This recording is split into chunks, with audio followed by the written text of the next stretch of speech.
So I've had the Woojer Vest Edge for more than 6 months now, so I think I'm pretty qualified to give a review of it now. I know a lot of people have been waiting for this. So let's just jump right in. I want to begin with the good stuff, then I'll go to the neutral and the bad and sprinkle some little extras on at the end that you might find useful. So let's start with the good. The first thing I noticed when I got it was that it's a lot smaller of a box, which I think is fantastic because it means less waste and, probably less cost in shipping too, I suppose. Which is great, less emissions, less weight, that kind of thing, fantastic. The unit itself is roughly about the same size. Well, no, it's a little bit smaller, they weigh about the same, but it is much, much more comfortable. And I really, really want to stress that. This is the most comfortable physical audio device that I've used to date. The Subpack MX2 is really uncomfortable. I don't like using it. You can't really use it for more than 30 minutes at a time, really. Then the original Woojer vest was a big step up. It had this like wetsuit material that was really plushy. It felt significantly better than the S2 and M2X. And this feels even more comfortable. It's a little bit lighter, like I said. You don't necessarily feel it. You'd only really know switching directly from one to the other. But the way that it's designed in this mesh interior on the straps and everything make it supremely more comfortable than all of the other ones that I've ever tried. So that's a big deal because these things get really, really uncomfortable to wear for long durations of time. And this one is easily the most comfortable, allowing you to wear it for longer durations, which is fantastic. So on the website, the price fluctuates quite a lot. I'm going to assume that it's $500. It does go on sale for like $100 off occasionally, so have a look out for that. If you think it's too expensive, then definitely sign up for their newsletter or something. You can probably get it on discount. But I would say this, if you're a Windows user and you're gonna use this, PC gaming, what have you, right? This is not a $500 device. It's not even a $400 device. It's a $515 device or a $415 device. Now, the reason I say that is because you can go to the Windows Store and you can download something called, I think it's just Dolby Atmos. It's a Windows app on the Windows App Store. It costs $15. And what it does is it acts as a Dolby Atmos wrapper for surround sound content. So what that means, since this is a surround sound vest and it has modules all over the vest, that the Atmos wrapper wraps to this extremely well. It's very, very good. I would go as far as to say you need to get that to get the most out of this specifically on Windows. I think it's fantastic and absolutely worth it. And I will also note that that app does go on sale occasionally for like 10 or 11 bucks too. So you could save some money there if you want to, if you're lucky. So one of the really surprising things comparing this one to the original was that I could actually differentiate the bass coming from either left or right channel. I found that to be really kind of cool. It throws you off a little bit, at least the first time you kind of feel it.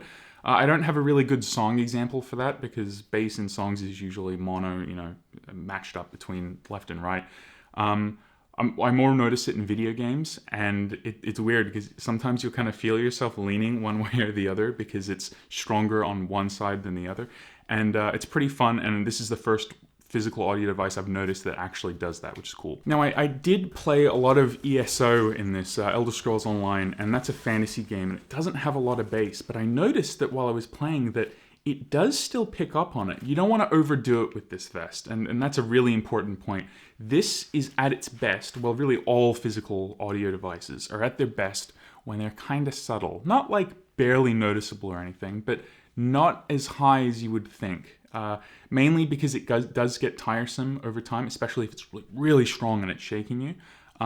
But this in a fantasy game was surprisingly really good. It's one of those things where bass doesn't happen a lot in the game, so when it does, it's extra punchy. And it was great. I loved it. Now let's talk about the interface and the technical aspects of it. The buttons on this are very, very clicky.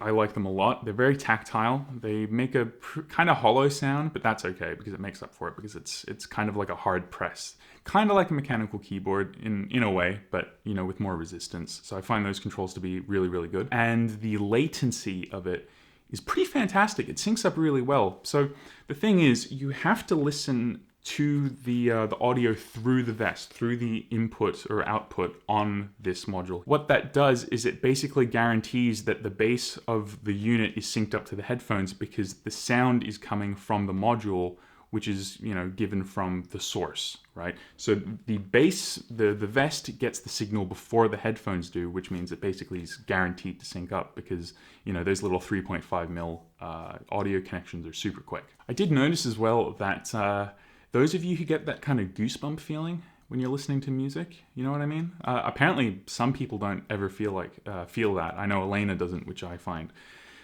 pretty strange. But those of you who know what I'm talking about know what I'm talking about. And this vest, when you're listening to something you like and you listen to it with this on for the first time, it's like hearing it for the first time in the sense of that feeling. I found that kind of goosebump feeling that I get when I listen to good music is amplified probably 5 or 10 times with this on. It's a really cool experience. I wonder if I'd have that same experience if I had a really good, like stereo high-end subwoofer setup.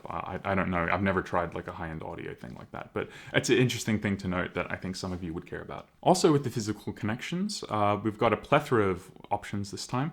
You've got USB-C, you've got a 3.5 in, you've got your headphone 3.5 out, and a power in or a DC in.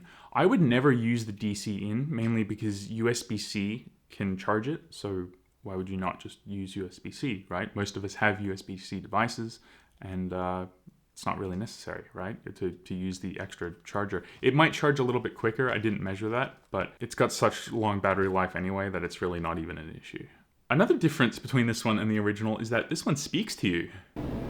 Power on. Bluetooth connected. Yeah, it's got a voice. It's like the sexy speaker that DankPods has. The sexy speaker is on standby. Power on. Yeah.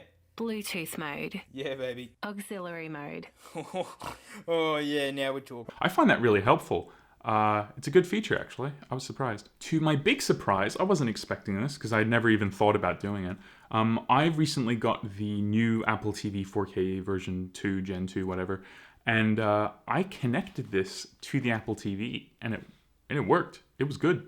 It really worked. I plugged in my Sundaras, had it on, and it was great. It was fantastic. The only issue being that you can't use headphones, well, you can't use like a surround sound system and this at the same time. You have to use the headphones plugged into this unit in order to hear it, which is kind of a downside. But it was still really cool because, like I was mentioning earlier, a lot of these movies have Atmos surround channel tracks, and this interprets those really well, so it's quite fun. It's also really easy to pair to new devices. You press the power button down for like 5 seconds, and it will reset it and then start looking for stuff, and then you go to your new device and you click it and it pairs and it's done. It's fantastic. It's super smooth, works really quick. It's just great. The user manual is also really good. It's basic, there's not a lot of stuff to do with this, right? There's no manual tuning or anything like that. But I found it to be really clear and show you exactly what you need to do, and it saves you time, right? Because it's not bogged down by all these specific things you need to do in order to get it running optimally. So I'm a pretty big dude, so let me see what a smaller person thinks. So you've had a while to use it now, more so than the other ones, and your body's a little bit different than mine. Yeah, it's a little bit smaller. So how does it fit? Are there any issues with fit? Well, I'd say it's definitely the most comfortable of the ones that I've tried so far, but it still kind of has the issue of around the kind of backpack straps that it doesn't make the best contact. It kind of feels like there's this gap between the two that it's not quite making it there, and I don't know if there's a way to make it there because it twists, but it just doesn't stay put where I'd want it there, but it's definitely more comfortable than the others that I've tried so far. Do you think that's a you problem, or do you think that's a girl problem? It might be a girl problem. It might just be just the boobs in the way. Yeah. Because that strap was not usable for you. Flat out, you just couldn't use it. Because it just went in between the tits. Yeah, I feel like I could feel the motion of it a bit, but it definitely wasn't the same contact that I feel like you got from it. Oh, so it was dampened because there's fat there? Because there's fat there. It's hitting in like maybe at the edge of it, but it's not like I'm not getting the center attention from it. Right.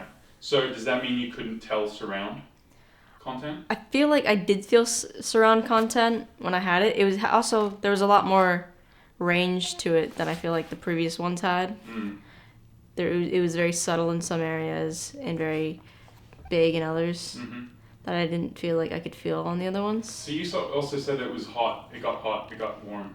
Yeah, I think it's mostly, it was just in the back area that got warm because it does kind of clam around you. And it is that kind of texture. Well, that's where the most surface area Yeah, is. and the most foam is, and I don't know if it's just my back that gets warm or what was it, but I can feel it now. It's a bit warm on the back versus other areas. Yeah, because you've been playing Battlefield 1 in it. Yeah. What was that like? It was fun. It was definitely that kind of game where you could feel like all the bullets around you. I felt the surround in there. I also felt... Because you played it with Atmos. Yeah, I'm sure that helped a bit. You did use it with Bluetooth for a bit, and there were no connection issues or anything like that. It never dropped out. I didn't have any issues with the Bluetooth mode. It was just kind of annoying having to use the headphones as a separate wire versus just using, like, I don't know where they're at, my AirPods, you know, because I'm so used to just having those on whenever I'm using Bluetooth and walking around the house. Right, because Android's Bluetooth 5.0 can do 2 connections. Yeah. So it could do your AirPods and the best wirelessly individually. It could, with but... that, you have to have headphones into it because it's the DAC. Yeah, because it's the DAC, and then Apple doesn't allow, I guess, the sharing with, I guess, a third-party I don't know if device. that's Woojer's fault or... I think it's probably more of an not, Apple but thing, but yeah. It's still annoying. Yeah, because this thing messes me up a bit when I was putting it on and off. It's like I feel like I'm going to drop the headphones. Yeah. Because if I forget it's there, because you kind of have to do a swooping motion, and this is just barely hanging on. Well, thank you for your unique opinion. Thank you. I'm glad I could be a helper. A female helper. A female helper to help you out. That is still the best YouTube comment I've ever gotten, for sure. And I know the female helper. Yeah. Yeah. You were that in my contacts for more than a year, remember? Yeah. Female helper. So let's talk about the neutral stuff now. As I was mentioning, the Windows Store has an Atmos app. The Mac Store does not. There is no surround or Atmos interpreter for Mac OS, at least as of now. So you won't be able to get as good results out of this for either Atmos Music, you know, with Apple Music stuff, or what else? Just in general, you can't wrap Mac audio into an Atmos wrapper, so you won't get really good surround sound with this, which kind of sucks. But I will be getting a MacBook later this year. Maybe there's some stuff I can test if you're curious. So leave a question about it if you are. So if you're someone who's going to get this pretty much exclusively for gaming or a lot of gaming, I will give you a warning. This vest in horror games is a bad idea. It is mega scary. This thing kicks you, right? I cannot even imagine playing something like Alien Isolation with this thing on. You will die, okay? You will leak, okay? This is no joke. This thing will scare the hell out of you. This also goes for, and I speak from experience, those moments in CSGO where you're the last guy and you have to defuse the bomb and there's one guy left on the other team and you get shot. You will jump. You will be scared out of your skin. You will have such a strong reaction. You'll just flick the mouse. You'll let go of the mouse and you'll just jump up straight. So be careful when thinking about getting this and having those moments, because this thing's no joke. This will really, really scare you. It will make you jump. There's nothing you can do about it. So keep that in mind. One of the annoying things about this device is that it doesn't turn on when you plug the USB-C into it. I find this really annoying. You have to turn it on, then you have to plug the computer into it. It's like a minor thing. It's not that big of a deal, but it's still annoying and I don't like it. And I don't know if they can fix that with a software update or anything, but it's just kind of frustrating. Another neutral is that since this is wireless on Bluetooth only, the audio that is streaming that this receives will be lossy, compressed audio.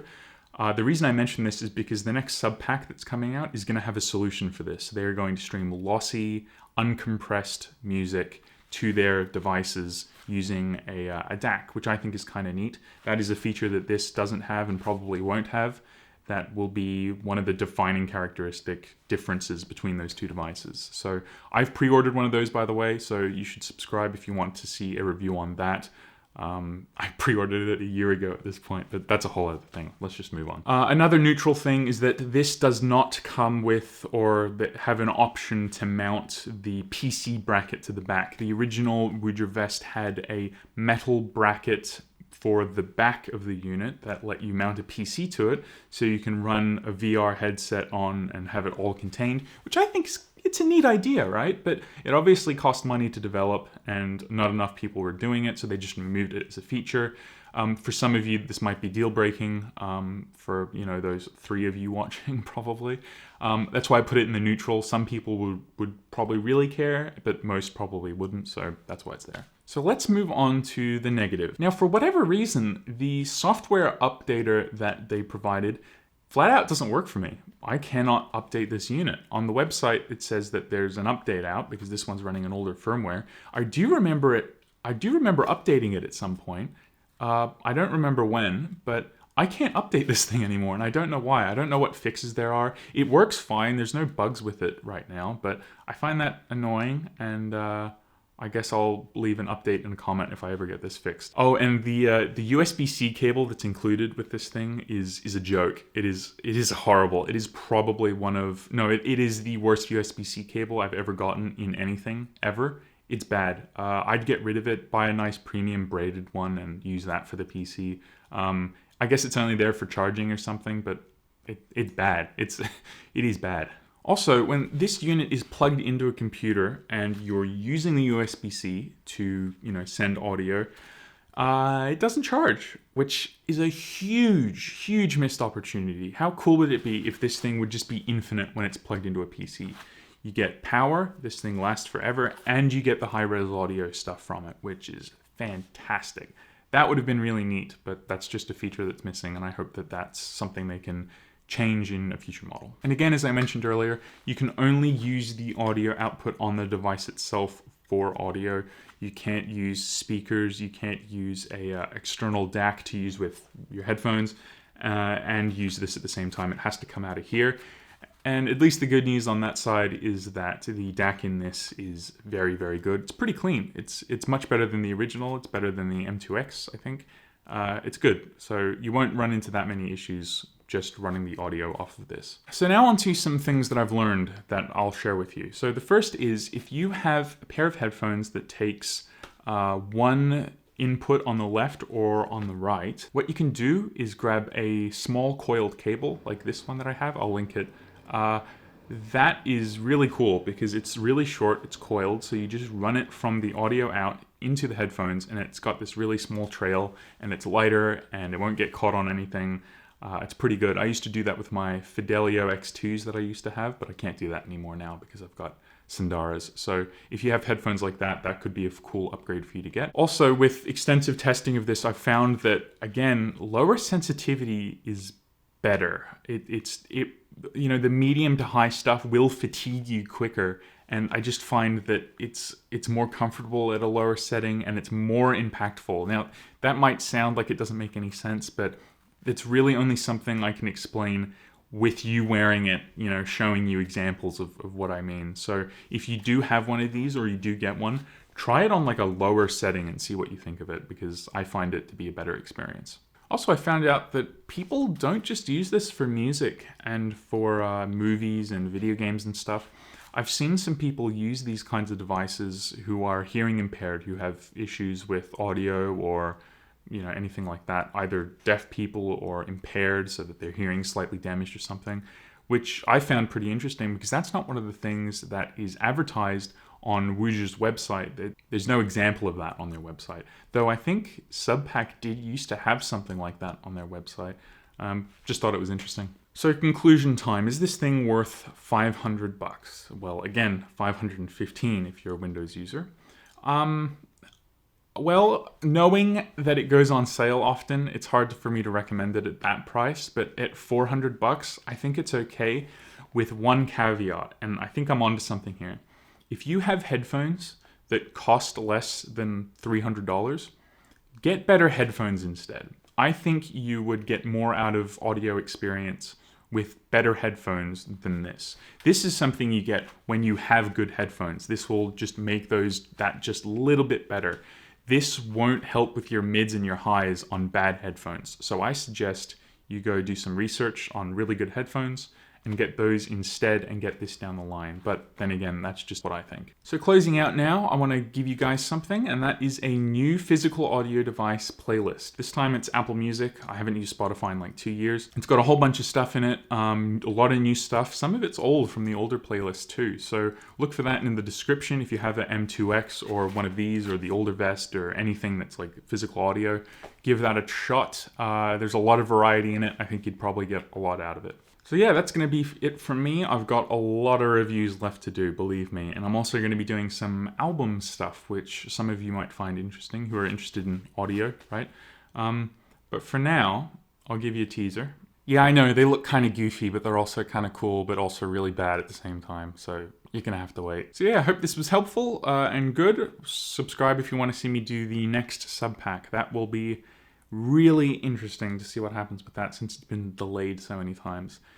I don't know if it's going to live up to the hype. We'll have to see. So, yep, enjoy the rest of your day, and I'll see you in the next one. Adios. Should I salute? What should I do? Goodbye. Like that? I don't know. Whatever. We'll figure it out in post.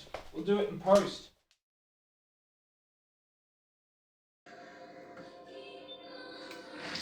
What does she look like? Oh my god!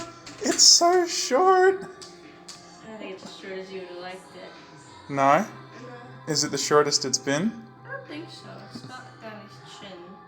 I could get shorter next time. I always forget how weird it is at first, so it's always like the idea of doing it. What do you mean? Like, I like that it's short. Yeah. Now that I've done it, and it's like, I'm more comfortable with it. It's just Yeah. I always forget because it's like a year since Yeah. I had a haircut. Don't worry, you look fine. Let me get changed. I don't think I need to take a shower. I got little hair bits, Yeah. but I think I'm okay. Okay. Taking a shower. Good.